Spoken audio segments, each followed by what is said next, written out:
Hi, it's me again with Corel Draw Tips and Tricks. A little bit confused. They want this ribbon with the circles to fit into the curved box. How do I do that? Well, I just did it, but I don't think you'd be happy with it because he's going to elongate the circles, make them into egg shape. But I'm going to show you how to do that. I didn't know how you created this box, and it's really all one piece. So what I did, I set your nudge factor on quite a bit bigger, and I'm going to make a new object with the Smart Fill tool. And I'm actually going to make a new object of that. And then I'm going to take both of them and I'm going to left click no fill, right click outline. I'm going to take this object, I'm going to go up to effects and envelope, go right here to place, create from envelope form and create it right there. So it did a great job, and you can put it inside there by holding down the shift key and selecting both of them and go EC.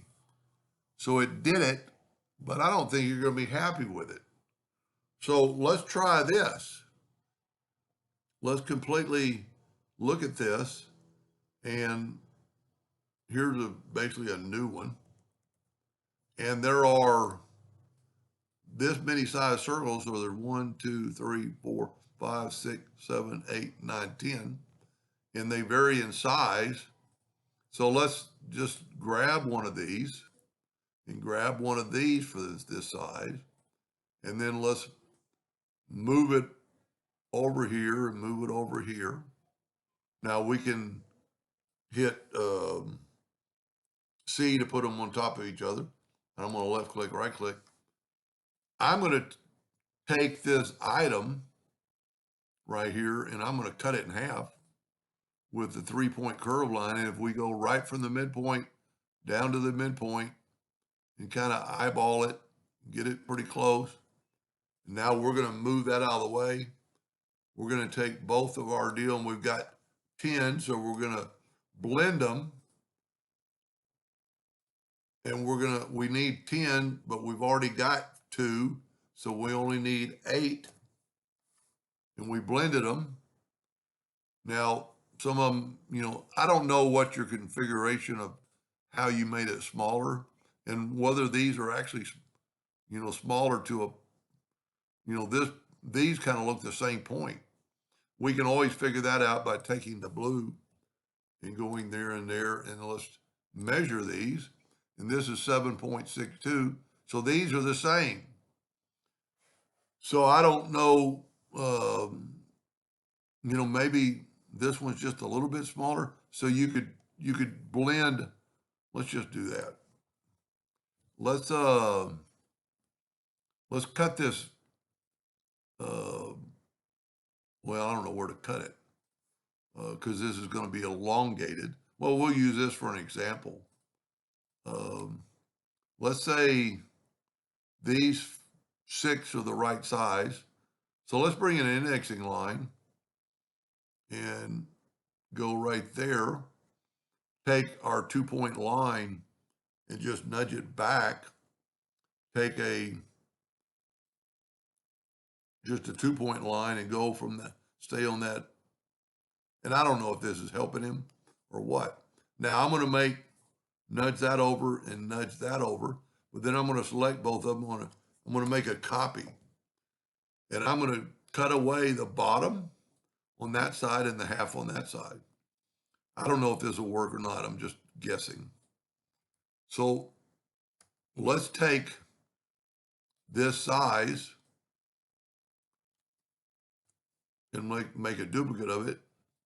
Let's take away the fill. Let's make the outline in red so we can see it. Let's hit C to put them on top. So this we need 6. So we've only got 2. So let's go 4. And let's blend them. And now let's go and blend them along new path.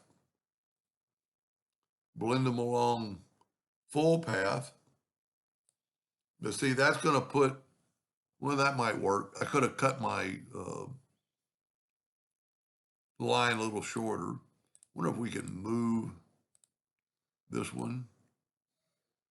And see, it moved all the blend up. So then on this one, Well, it's hard to see, but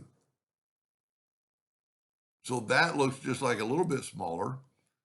I think I can remember what you have to click off of it. See, it's 6.44. So let's just put it like right in there. And then these, you might see this is only 5.37. Let's see if the other one, see that's all grouped together. Some want to smart fill it. So it's 5.37. So let's left click, right click. Let's go red again. And let's take this, let's make a duplicate of that, put it here. And actually, we don't probably want to go to the very bottom, and we don't want to go there. So what I'm going to do is now I'm going to nudge this one over and left click, right click. And I'm going to make this line shorter because I don't want it going all the way to there, and I don't want it going all the way to there. So I'm going to trim off the ends. Don't forget to get rid of your boxes. Now grab those two and let's just blend them one time. That'll get them equally spaced. Let's go to blend a new path and put it on the path. Somehow I picked up that, but maybe it'll work. Okay, this is a good example.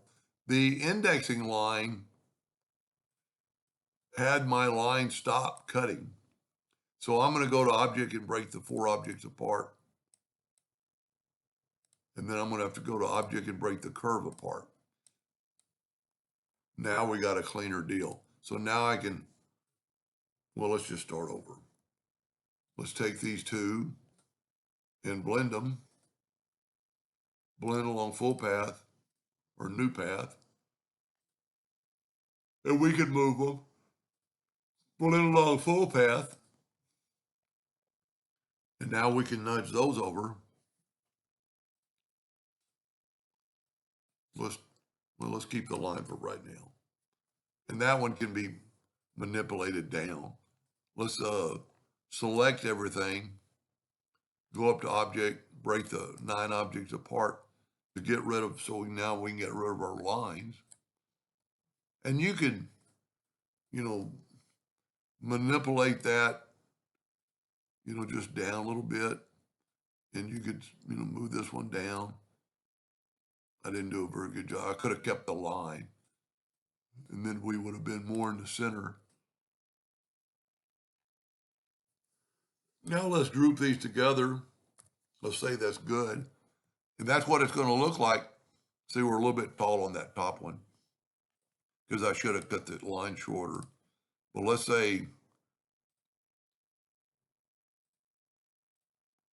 let's go ahead and go to object, group, and ungroup. Let's just bring this one down. And that's going to change the scenario. And whenever you have a blend, you got to ungroup. And you could space these out if we had a straight line, but there's really no way to do it. Let's call that good. Now, let's see if we can't make this shape in this curve. And this, I might not be helping him at all. But if I take my rectangle and make that shape, now I've got that shape. And I can left click, right click. And this is our envelope form. I can move it over. You shouldn't really have to do anything. You could just put it in the center there because you've already got the curve from the first one. And maybe not even worry about it and just put it in here. Now you'd have to manipulate some of them to make sure they're not touching the sides. And that, really is pretty easy to do. If we had a straight, you know what, let's try that. So I'm hoping this is going to work. I'm going to make a duplicate of this guy. And I am going to move this out of the way.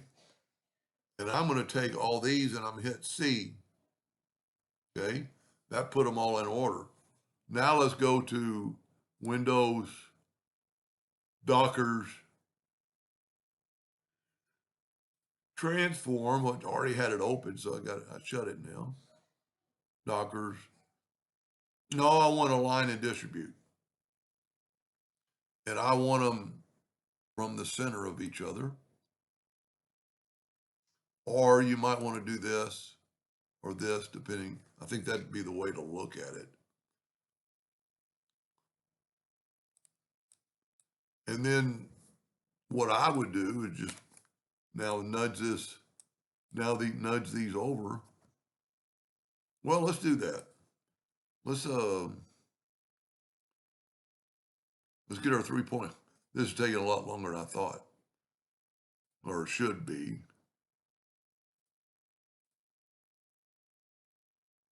There's the midpoint.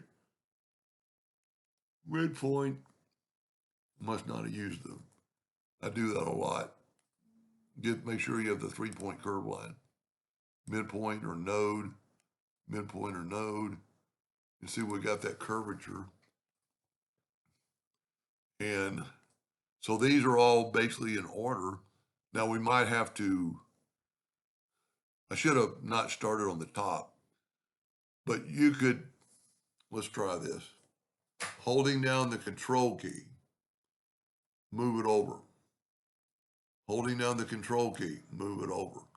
And what it's going to happen, there's still, the control key is keeping me from moving it up and down.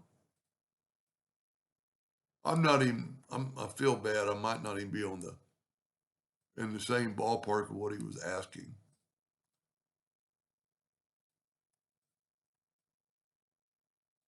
We see this way, they're aligned and distribute apart.